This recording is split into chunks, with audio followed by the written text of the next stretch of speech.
going on, everybody? It's your boy Unchosen here, back for day 3 of 7 Days to Die for beginners here. Now, I'm gonna sound like a broken record, but, you know, first few days here, we have one goal in mind, and that is clear out these jobs. So we're gonna be getting on rolling here, getting everything we possibly can here done. I do want to note here in the beginning, double looting a POI, I've talked about it in the last few videos. Definitely in these first weeks or so, especially while you're dealing with the easy POIs, take advantage of being able to loot an entire place. Later on, if you know where the end loot is in a POI, get to the end loot, loot it, start a job, double loot it. It just pays out, because you'll get that much more out of it. But while past me here is going through clearing out this POI to show you guys just how much loot you can get from this gas station, I do want to recommend, as you're going through and leveling up, make sure you're investing in the proper skills to help go through your actual skill tree. So I have the sledgehammer right now.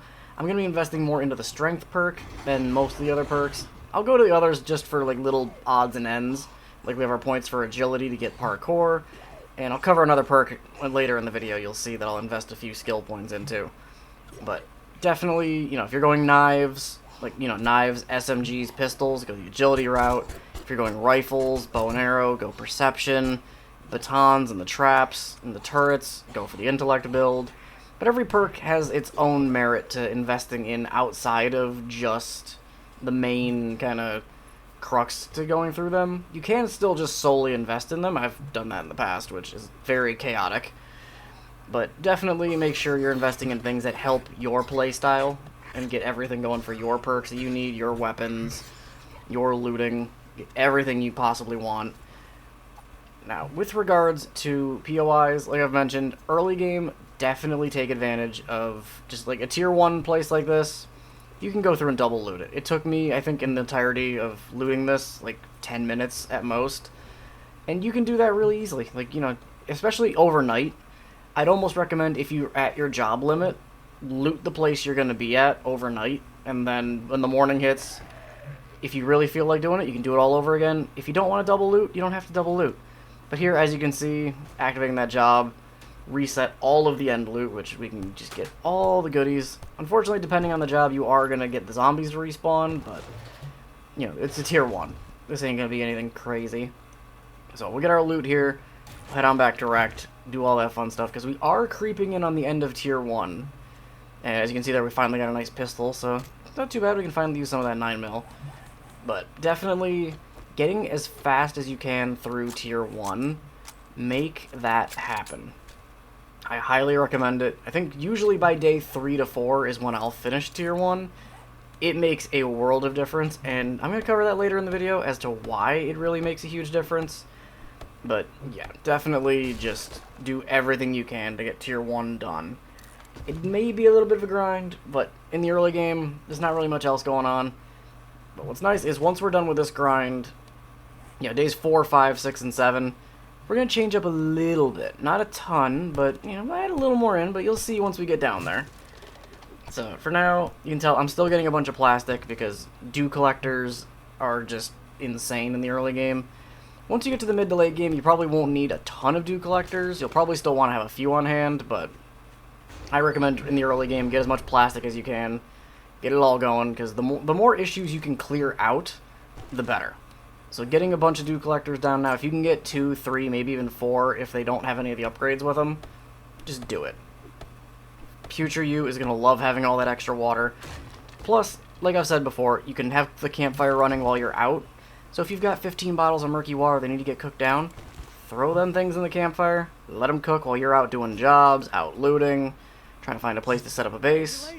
You know, do all that sort of stuff. But here, we're back at Wrecked. We got these rewards, which I was tempted to go the vitamins on this route, but I still stick to my guns and get the crafting skill magazine, because as much as the vitamins are an immediate help, the books are a better long-term goal.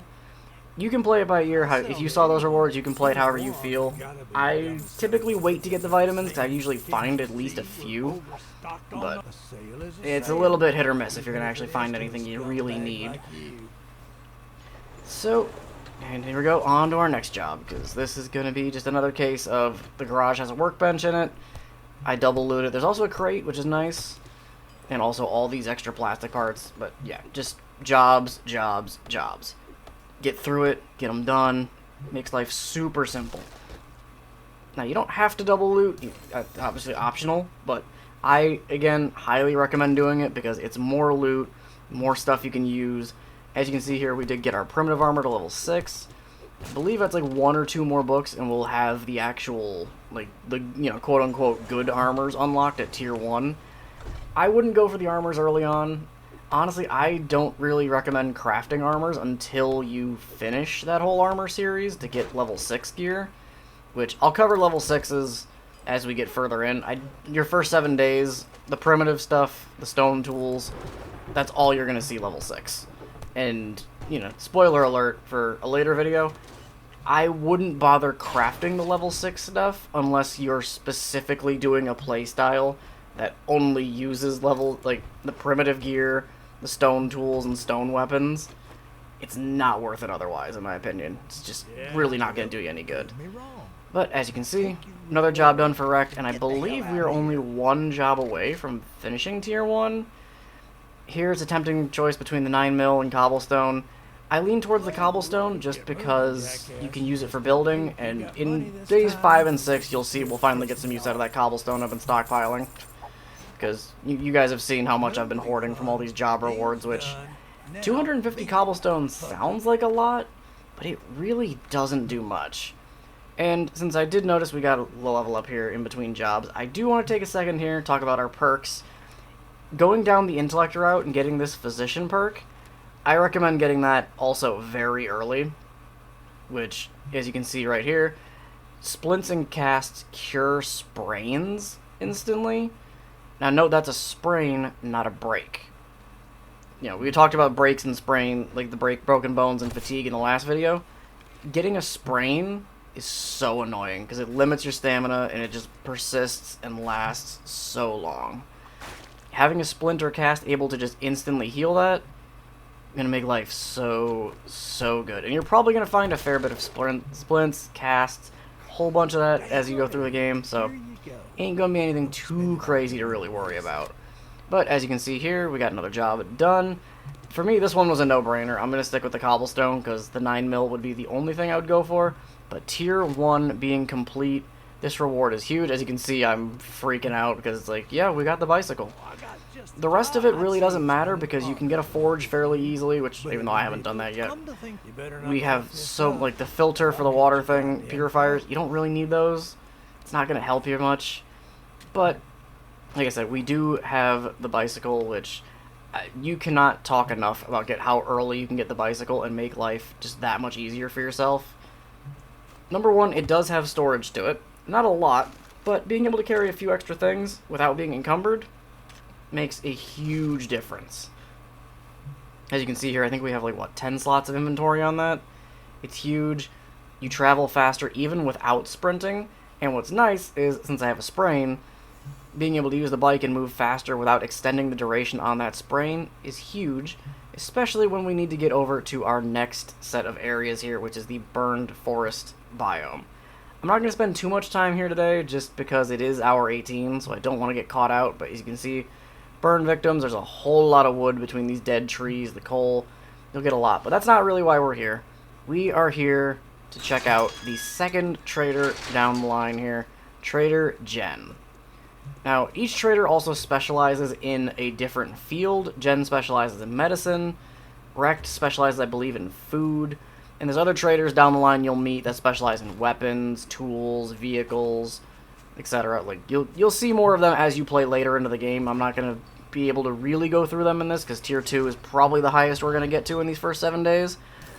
But here, as you can see, we're going over and just looting the chem station, workbench, forge, everything she's got here. As you can see, we also unlocked the forge, so that is a very, very nice upgrade to get.